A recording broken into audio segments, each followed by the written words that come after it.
Good evening and welcome. I will now call the board meeting of January the 20th to order.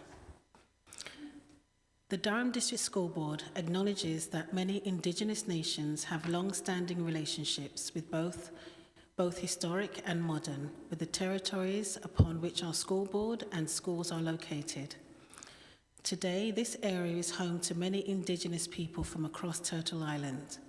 We acknowledge that the Durham region forms a part of the traditional and treaty territory of the Mississaugas of Scugog Island First Nation, the Mississaugas people, and the treaty territory of the Chippewas of Georgina Island First Nations. It is on these ancestral and treaty lands that we teach, learn, and live. I would like to call on Trustee Jacula to welcome and introduce our musical performance for this evening.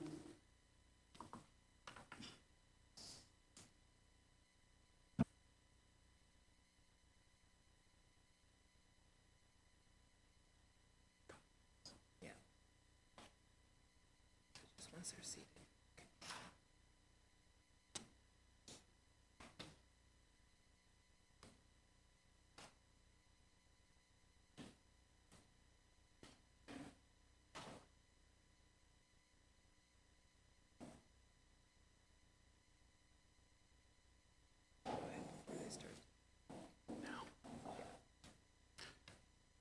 Please join me in welcoming from my alma mater, the R.S. McLaughlin Jazz Ensemble, directed by Curtis Hunter, a longtime family friend. Hello, Curtis.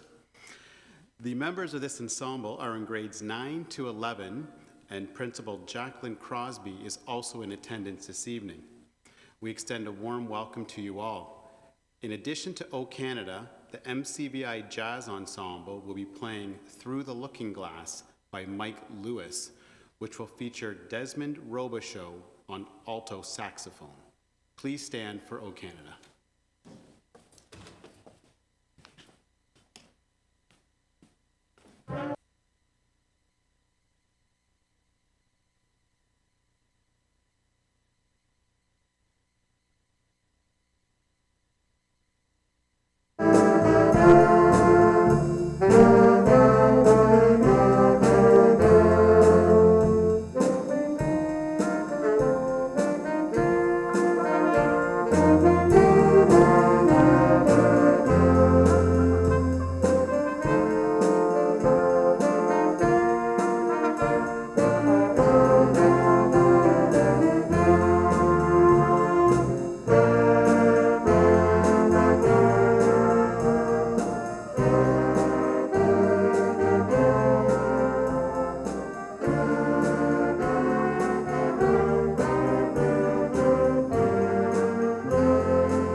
Not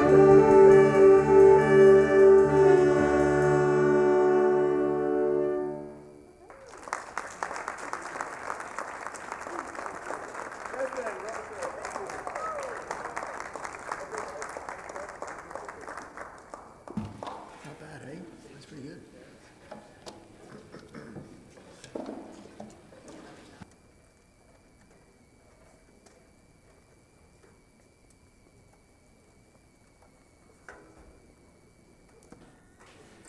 On behalf of the entire Board of Trustees, thank you to the MCBI Jazz Ensemble students, Curtis Hunter and Jacqueline Crosby for joining us tonight. Your performance was greatly appreciated, and we hope to see you again in the future.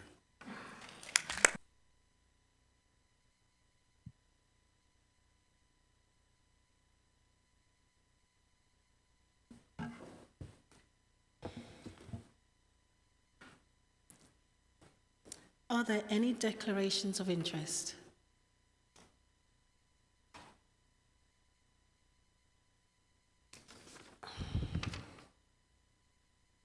There are no declarations of interest at this time. Could I please have a mover and seconder to approve the agenda as distributed? Thank you, Trustee Oldfield. Thank you, Trustee Jacula. All in favour?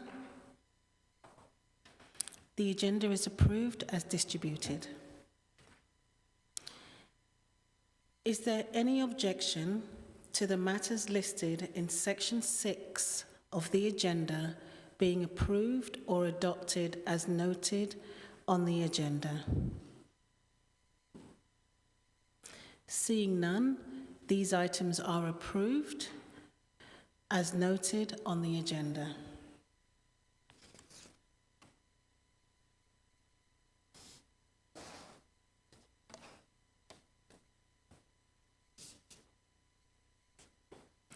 We will move to public question period.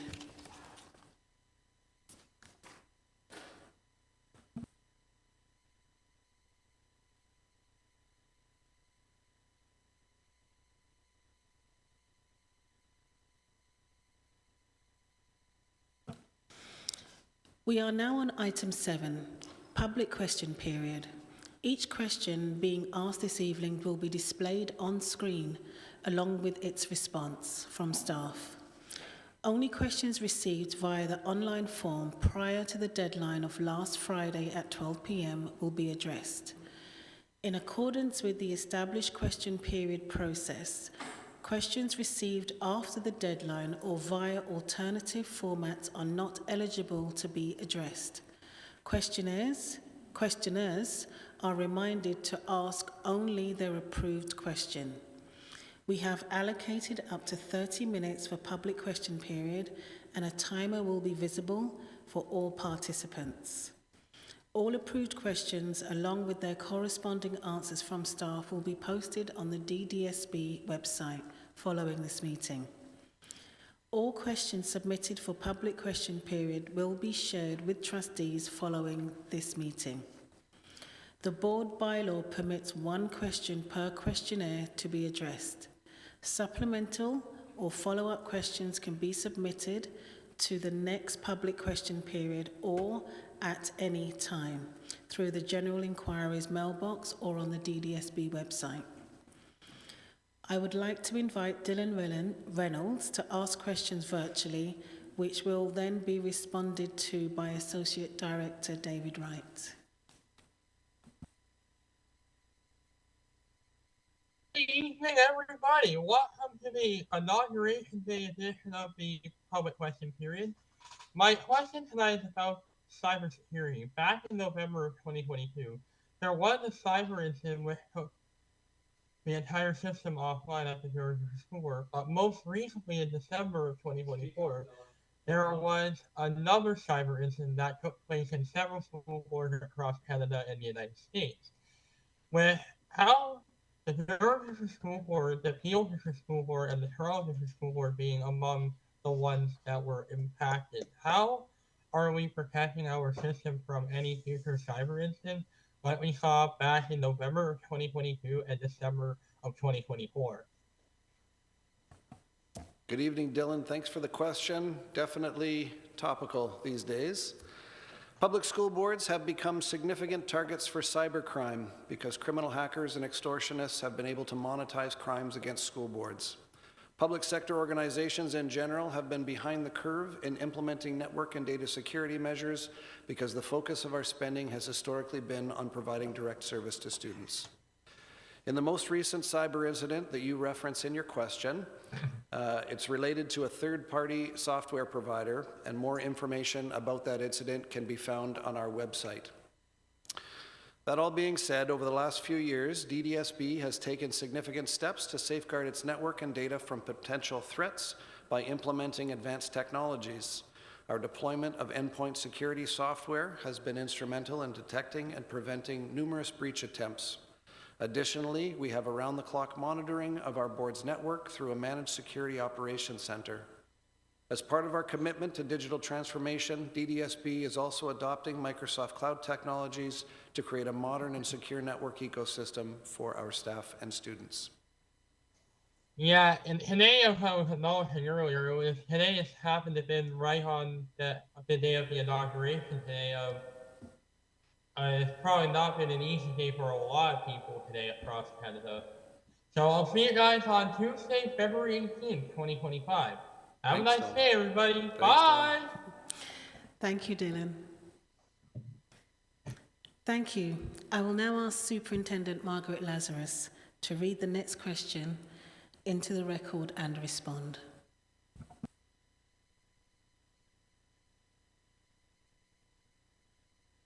Sorry.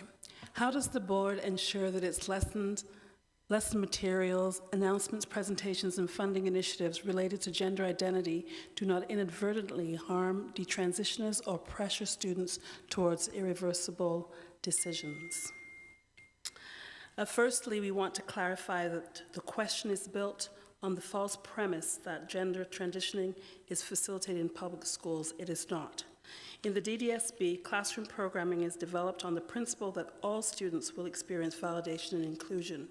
This principle is reinforced for students and staff by the human rights, Indigenous rights, and safe and respectful workplace policies.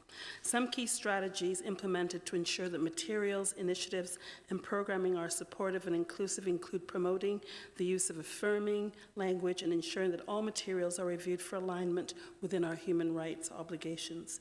Because we care about and strive to know each other, we promote a focus on the individual needs of each student to maximize their potential and cultivate positive personal experiences in our schools and classrooms.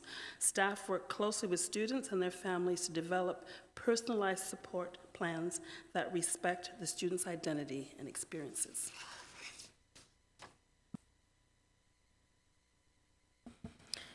Thank you. I will now ask Superintendent Stephen Nevels to read the next question and into the record and respond.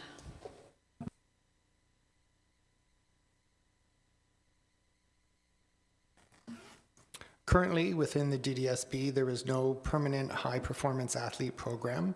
These programs exist throughout provincial school boards in various forms. In Whitby, ASAD does not apply to all sports and comes with an additional cost of $5,000 per year, in which programs does not track the success of their athletes post-secondary. We have been advised of the recognition of experiential learning pilot program, currently out of a Port Perry High School. Our daughter entering grade 9 next year has no guarantee that this program will be in operation or that she will be cross-enrolled. Lacking an HPA, we ask the following. How long has this pilot program been enacted? What is the process for challenging a denial of acceptance to this program? And are there plans to make this program permanent across the DDSB? DDSB is a large school district with many students who are pursuing specialized opportunities like performing arts, athletics, student exchanges, and study abroad, which require a flexible approach to learning and credit attainment for achieving an Ontario secondary school diploma. While some students may be pursuing an atypical path to graduation, we endeavor to keep students in their home communities as they pursue their passions, interests, or pathways outside of school. To achieve this, we work hard to ensure that students are provided with flexibility to meet their individual program needs. School teams may work with the student and families to provide personalized timetabling, flexible attendance expectations to suit training and competition schedules, access to e-learning and summer programming, and prearranged assignment completion accommodations. Structures like RELC, the Recognition of Experiential Learning Program, and PLAR, Prior Learning Assessment and Recognition, are also examples of opportunities that schools can utilize to work with these students. Any high school student competing or performing in high-performing sports, the arts, or another field that requires them to be away from school from time to time, or requires that they look at how they access school differently, should reach out to their school guidance counselor to explore their options and develop a workable path forward. Thank you. That concludes the public question period, and we will now move on to agenda item 8, the Chair's update.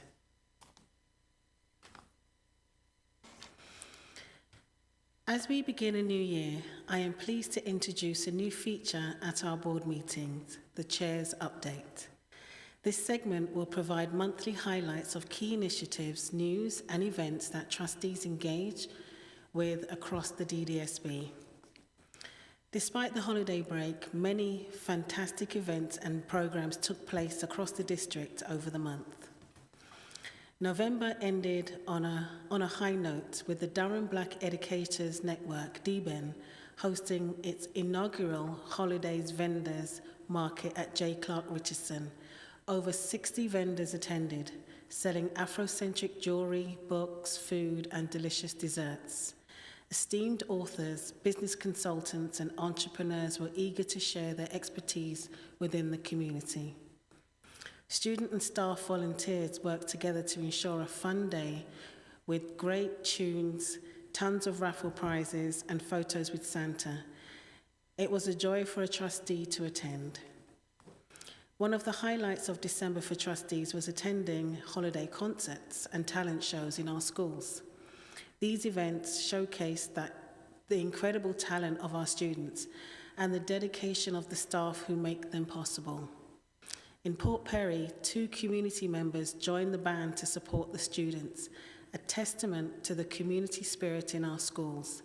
Trustee Morton shared a beautiful quote from the program of Port Perry's Winter Winds concert.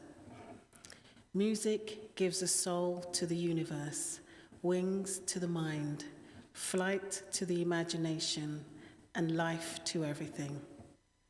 Through this quote from Plato, although this quote from Plato is thousands of years old, it remains timeless, and we're thrilled to see these wonderful musical events across the DDSB continue to inspire our students' imagination and creativity. We are moved by the generosity and giving spirit displayed throughout the DDSB during the holiday season. Students and staff organised numerous activities to raise funds in support of Ignite Durham Learning Foundation, IDLF, which provides assistance to DDSB families in need. Trustee Arsenault shared an overview of these efforts at our recent standing committee meeting, and many trustees were fortunate to participate in these events. The impact of this collective effort was felt across our community, and we're grateful to all who contributed. DDSB students also took the opportunity to volunteer their time at various initiatives, gaining valuable experience while fulfilling graduation requirements. One standout event was the Black Queens of Durham Holiday Pop-Up Market on December 7th, where DDSB students participated as vendors and volunteers. The organisers sent Trustee Pinello a glowing email praising the contributions of our students, a well-deserved recognition for their hard work and dedication. Speaking of our exceptional students, I'd like to highlight the Ontario Youth Apprenticeship Programme Boot Camp, which was held on December the 11th, right here in this room. This event brought together 110 talented students from 9 trades: carpentry, cooking, hairstyling, electrical, plumbing, construction, millwright, welding, and auto mechanics, along with their families. The OYAP program is a remarkable pathway for students to earn 4 credits through their co-op and 2 through college-delivered trade courses. Students also complete Level 1 trade instruction with a college and are partnered with their local companies to accrue hours and develop competencies. The initiative prepares students for successful careers in the trade and contributes to the growth of our province's economy. It is a shining example of how the DDSB is evolving its curriculum to meet our students' diverse aspirations and talents. I also want to highlight an upcoming event as we look forward to February. On February 23rd, the Muslim Educators Network of Durham, MEND, will host their 2nd annual Ramadan Market in collaboration with the DDSB Muslim Student Association from across the region. In celebration of the holy month of Ramadan, the market will feature over 50 vendors of treats, gifts, clothing, henna, jewellery and much more. That concludes the Chair's update for this evening. Thank you.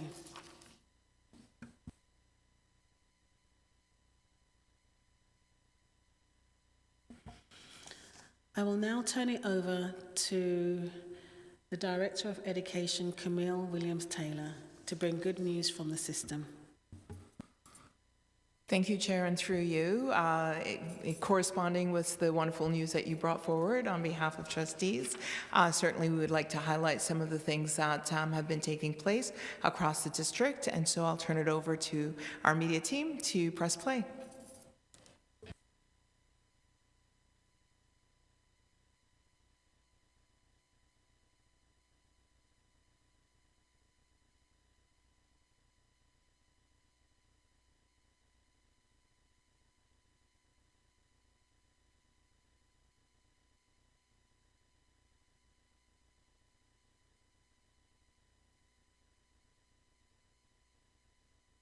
Captivating attendees with the artistry and diversity of Hindu culture, while guests explored cultural practices like yoga and enjoyed South Asian cuisine. On December 4th, DDSB and Lausanne School of Engineering hosted over 100 grade 7 to 10 girls at York University for STEM learning and activities. Participants and their teachers worked with graduate student mentors who led engineering, designing, and coding activities to help address problems such as tackling textile waste, optimizing clean energy, and addressing food insecurities. They then had the opportunity to present their prototype solution in front of all attendees. The town of Whitby celebrating Youth Award recipients were announced in December, with 2 DDSB students among them. Abigail Knight, a grade 11 student at Anderson CVI, was recognized for her work as a junior leader with the Embers unit of Girl Guides. Abigail says it's inspiring to help others grow, build confidence, and create memories in such a supportive community. Abisan Sutharanjan, a grade 8 student at West Lynn Public School, was recognized for his work with the Whitby Youth Council. Abisan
December 4th, DDSB and Lausanne School of Engineering hosted over 100 grade 7 to 10 girls at York University for STEM learning and activities. Participants and their teachers worked with graduate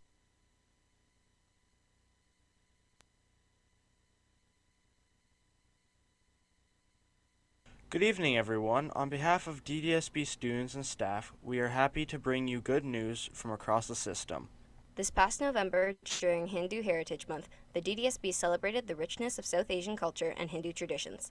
Students showcased traditional dances, captivating attendees with the artistry and diversity of Hindu culture, while guests explored cultural practices like yoga and enjoyed South Asian cuisine. On December 4th, DDSB and Lausanne School of Engineering hosted over 100 grade 7 to 10 girls at York University for STEM learning and activities. Participants and their teachers worked with graduate student mentors who led engineering, designing, and coding activities to help address problems such as tackling textile waste, optimizing clean energy, and addressing food insecurities. They then had the opportunity to present their prototype solution in front of all attendees. The town of Whitby Celebrating Youth Award recipients were announced in December, with 2 DDSB students among them.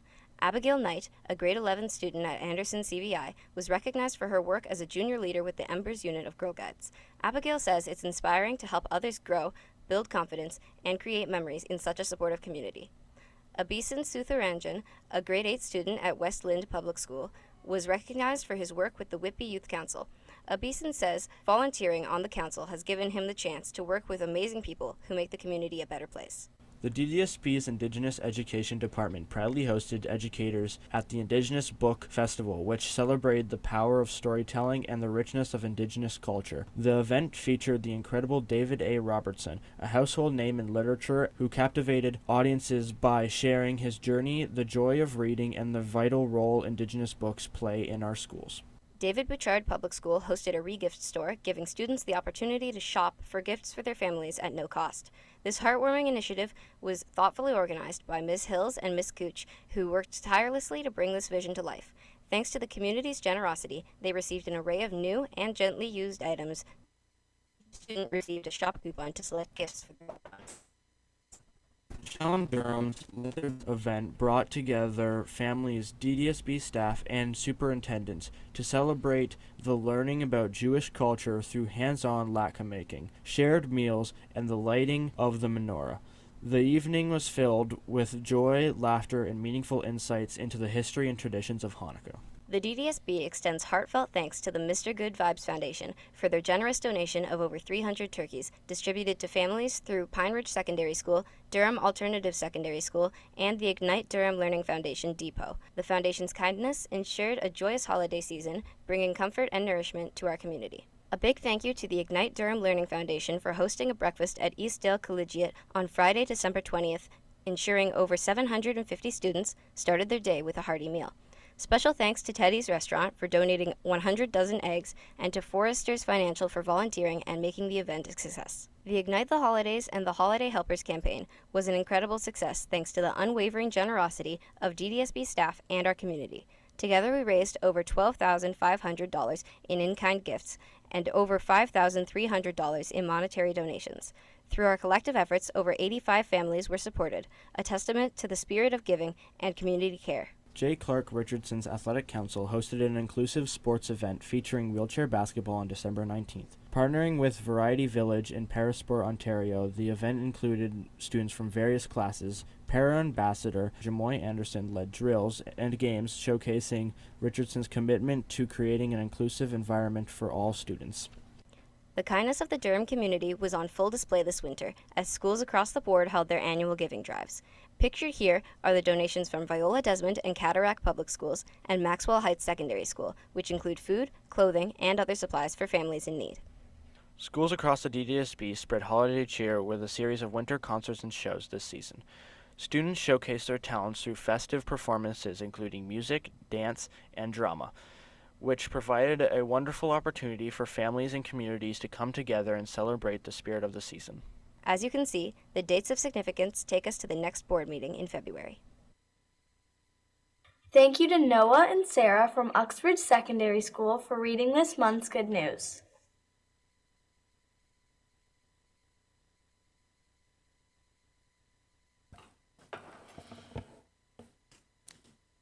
Thank you. We are now on agenda item 11, information items.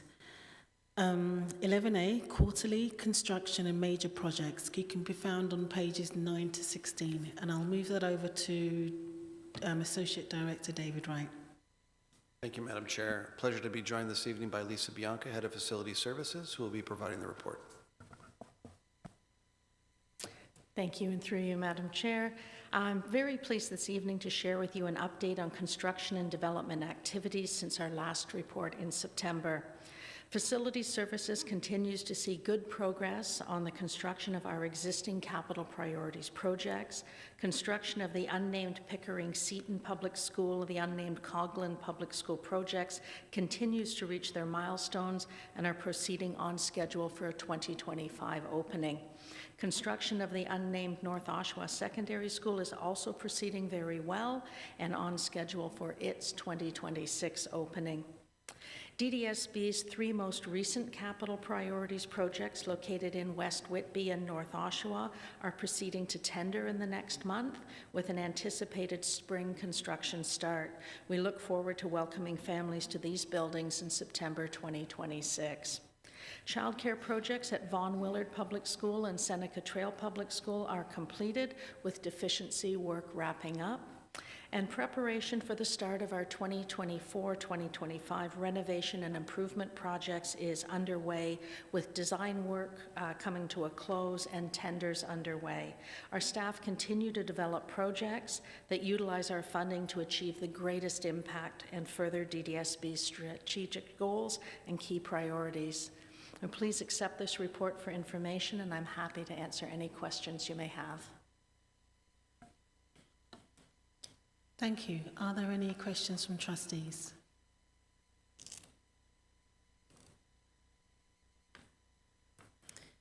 Seeing none, I will move to the 2024-2025 Interim Financial Report, Quarter 1, and back to Associate Director Wright. Thank you very much, Madam Chair. While I open my notes here. Jennifer Machin, Senior Finance Manager, is here to present the first quarter interim finance report. But before I turn it over to Jennifer, I'll just set the stage for you. Trustees have heard on a number of occasions over the last couple of months that our actual enrollment didn't meet our estimated number, and so we have spent the last number of weeks adjusting operations to minimize the budget impact of this while ensuring necessary supports remain in place for students and for the system. The end result updates what was our balanced budget from June to a deficit of just over $3 million. Again, Jennifer will speak to this in more detail as she presents the report, but this deficit represents balanced decision-making supporting the remainder of the fiscal school year, the fiscal year, excuse me. The important piece to note is that this deficit is not structural, in that we will be able to reset for the coming fiscal year, and the drivers of the deficit will not carry into our next budget. Jennifer? Thank you, and through you, Madam Chair. The purpose of this report is to provide trustees with an update on enrollment information and budget changes as part of the revised estimates, as well as to give you an update on operating expenditures as at Q1, which is November 30th, 2024. For the 2024-25 revised estimates, overall revenue increased by $15.7 million from estimates to a total of $1.03 billion. The chart at the bottom of page 19 of the package summarizes the reasons for these changes, a few of which Associate Director Wright has already mentioned. Budgeted enrollment decreased by over 2,000 FTE from estimates, which resulted in a $16.2 million decrease in revenue. So the charts on pages 20 and 21 of the package summarize these changes. This decrease was offset by increased funding for new salary grids and the use of accumulated surplus, as well as deferred revenue. Details of these changes are outlined on pages 21 and 22 of the package, and full revenue schedules can be found in Appendix A. The chart at the bottom of page 22 of the package shows the same change in expenditures as revenues of $15.7 million. The majority of this increase was due to new salary grids or compensation changes, but there were also adjustments to salary levels as a result of the decreased enrollment, which are summarized on page 23 of the package. And that includes a reduction of 20 FTE elementary teacher positions and 24.69 FTE secondary teacher positions. The full expenditure schedule can be found as Appendix B. Capital budget items have been updated to reflect adjusted timelines and the revised funding allocations, and that full schedule is available as Appendix C for the capital budget. In regards to operating expenditures as at Q1, for the period ending November 30th, 2024, they're at 25.6%. This is slightly higher than prior year, and this variance is largely due to an increase in monthly transportation billing to more evenly distribute costs throughout the year, as well as timing of discretionary spending for textbooks and supplies. As such, it is estimated that our expenditures for the current year will be on target, and if you would please reference Appendix D for Q1 operating expenditure details. This report is provided for information, and I'm happy to answer any questions that you may have about this report. Are there any questions from trustees? Trustee Cunningham? Thank you, and through you, Chair. On page 21, under salary and benefit changes, I note that it says there's a decrease in funding to reflect hiring of teachers and early childhood educators, with less experience and qualifications than anticipated during the budget process. I'm wondering why that happened, why that decision made, what happened there? Yeah, and through you, Madam Chair. So at the time of budget, we estimate on a grid where we expect the majority of our staff will land, and that's based on number of years experience as well as qualifications.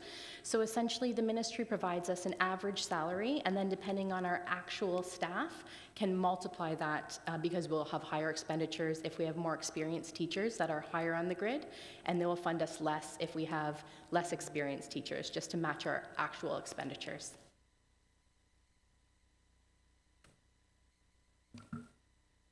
Thank you. Just a supplemental. I'm wondering if that was a deliberate choice or if that's just how things naturally fell out. So that's just based upon the actual teachers we had as of October 31st. So I would imagine it was more retirements than we were expecting, or hiring of teachers lower on the grid. Trustee Morton? Thank you, and through you, Chair. A couple of comments. I'm really pleased that the ECEs were increased from 366 to 376. That's wonderful. But I'm wondering, we are a growing board, probably the fastest growing board in the province. So I'm wondering about our library and guidance personnel being decreased from 185 to 178, because I would think we need as many guidance counselors as we can possibly manage.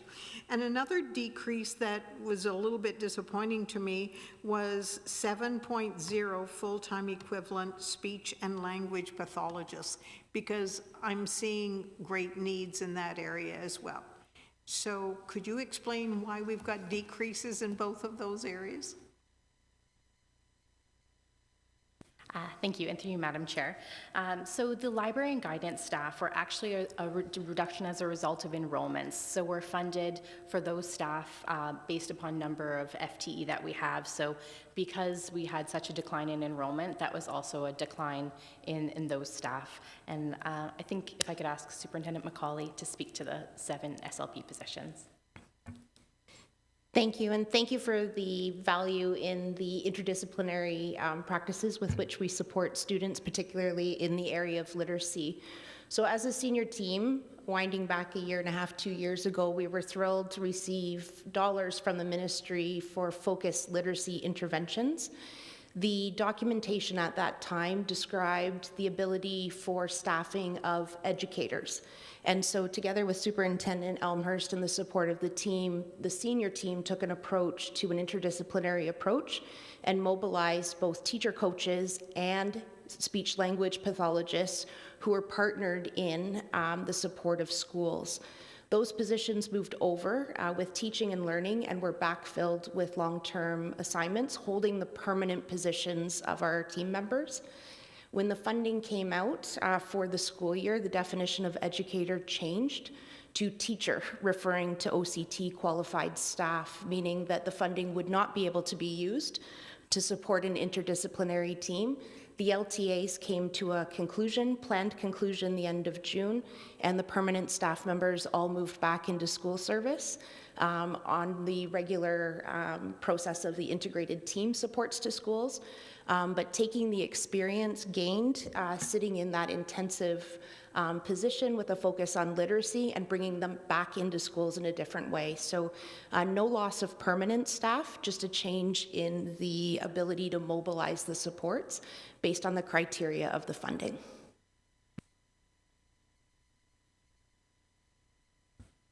Thank you. Trustee Edwards. Thank you. And I noted on page 22 that we've had a benefit adjustment to reflect updated costs associated with CPP and EI. I'm just wondering, though, has the ministry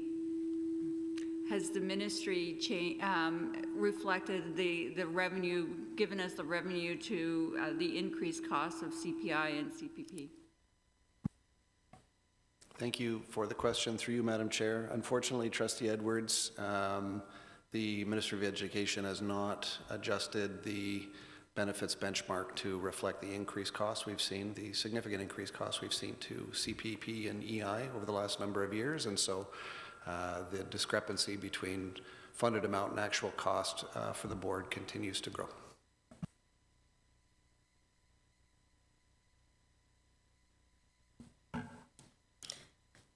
Thank you. We will move to information item 2024-2025 Supplementary Fund Summary. And I'll move that back to Associate Director Wright. Thank you very much, Madam Chair. And once again, I'll ask Jennifer Machin, Head of Senior Manager of Finance, to present this report. Thank you. The purpose of this report is to provide trustees with an update on the supplementary funding that has been announced or received to date for 2024-2025 school year.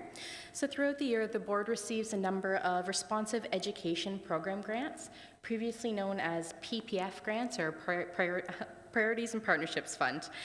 These grants are one-time only or in place for a limited period.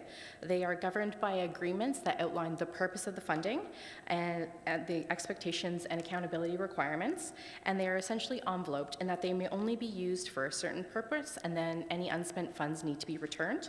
The grants are typically from the Ministry of Education, but can be from other ministries and agencies, for example, the Ministry of Labour, OPSPA, or even municipalities. The list of grants received to date is attached as Appendix A in the report, and the total funding is $11.2 million. This report is provided to the Board of Trustees for information, and I'm happy to answer any questions you may have about this report. Are there any questions from trustees?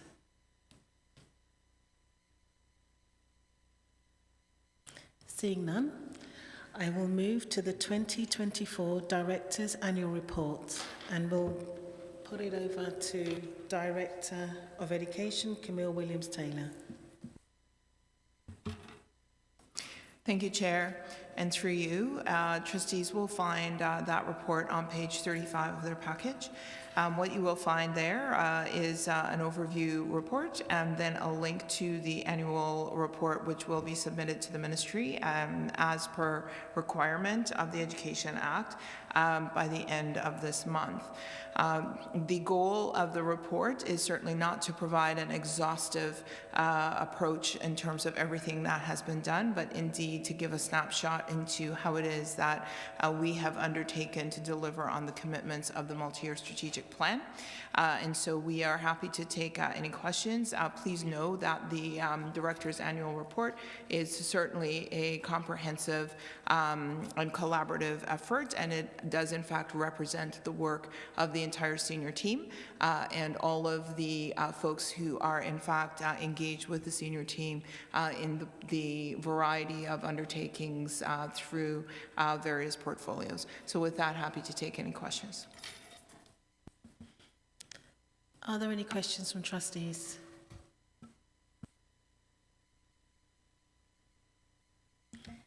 Seeing none, we will move on to the report. Approved October 30th, 2024 Governance and Policy Committee meeting minutes.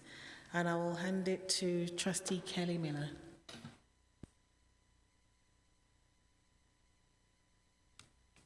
Thank you, and through you, Chair Brown, I am bringing forward the minutes of the October 30th, 2024 Governance and Policy Committee meeting, and I would be happy to take any questions from trustees.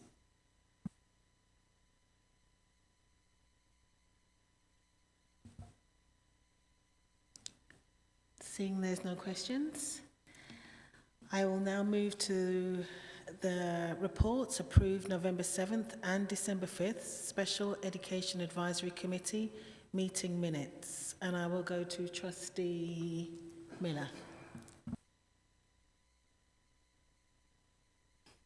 Thank you, and through you, Chair. You can find the report on our Special Education Advisory Committee on your package starting on page 40. I just want to highlight a few things, starting at page 42.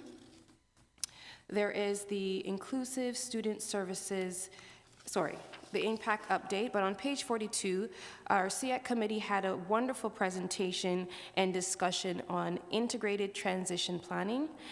We had presenter Ashley Romano discussing the transition and work experience with several teams that included the school teams, student services, psychological services, Services Ontario, and our transitioning coordinator.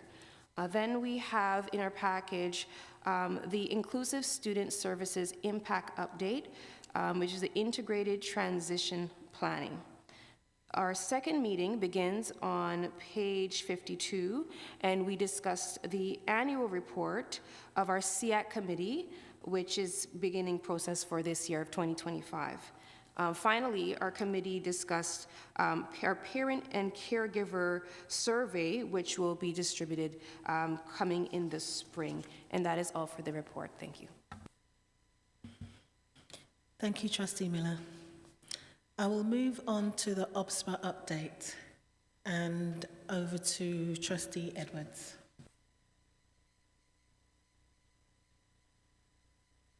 There is no report as there has been no meetings. Thank you. Thank you, Trustee Edwards. So we move to dates of significance. The dates of significance for this month and next are noted in the agenda for information. Do we have any questions or additions from trustees? Thank you. Seeing no further business, can I please have a mover and seconder to adjourn the meeting? Thank you, Trustee Oldfield. Thank you, Trustee Pinello. All in favour? The meeting is now adjourned.